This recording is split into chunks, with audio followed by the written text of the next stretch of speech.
Hello, and welcome to this party political broadcast on behalf of the Sensible Party. Well, it's going to be election time again in May, so it's time we all thought very carefully before deciding how to cast our vote. You'll hear a lot of wild claims and ridiculous accusations over the next 10 weeks, but I want to make it quite clear that we in the Sensible Party will not be responsible for any of them. We're just going to give you the straightforward facts about what we can achieve in Haverhill. It's about real achievements, not impossible dreams.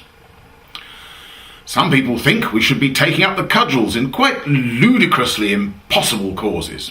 A railway link to Cambridge, a hospital in Haverhill, a branch of Marks and Spencer in the town, a new youth centre. These are utterly hopeless causes, and we are not going to waste any time even mentioning them. Instead, as part of the new community budgeting programme, we are going to be looking at solid, sensible, affordable gains. For instance, there is a pothole at the end of my road, and several of you have complained about it to me. If you elect me, I guarantee to get that pothole mended within the first 2 years of my term of office. Real achievements that have a real effect. Some of you have complained to me that a small area of grass on the corner of our estate quite often doesn't get cut. I think there may be a dispute about whether this is owned by the Borough Council or the Housing Association. Again, if you elect me, I guarantee within the first 2 years to get that piece of grass cut regularly. Real achievements that have a real effect. I was walking up the high street the other day when I nearly tripped over a loose piece of brick paving.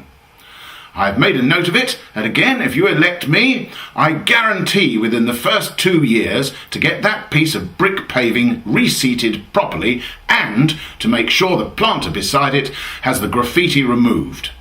Real achievements that have a real effect. Finally, I will make this pledge to you. By the end of my 4 years representing you, Haverhill will be no worse a place than it is now, and that will be a real achievement. Good night. Is that what we really want? Yes, I know potholes and grass cutting and bits of paving are important, and they are indicative of how well we care for our town. But surely they should be being sorted out anyway. Does it really need a councillor to get on the back of the council or the privatised service provider to get this sort of thing done? If it does, then it shouldn't, and something is badly wrong. Councillors and community leaders need to keep battering away at the big picture. If I was standing for the council, my manifesto would be very different and something like this. I will work my socks off to keep Haverhill's desperate need for better retail, better medical services including a hospital, full-scale youth provision and a railway link to Cambridge and any other vital service you can think of in the minds of every big decision maker until they are sick of hearing about them. Of course, at the end of 4 years, I might well not have achieved any of those things, although I bet some of them would have mysteriously appeared, albeit low down, on regional agendas. And then you, the electorate, would throw me out saying, "What's he done for us?" And now you know why I never wanted to be a councillor.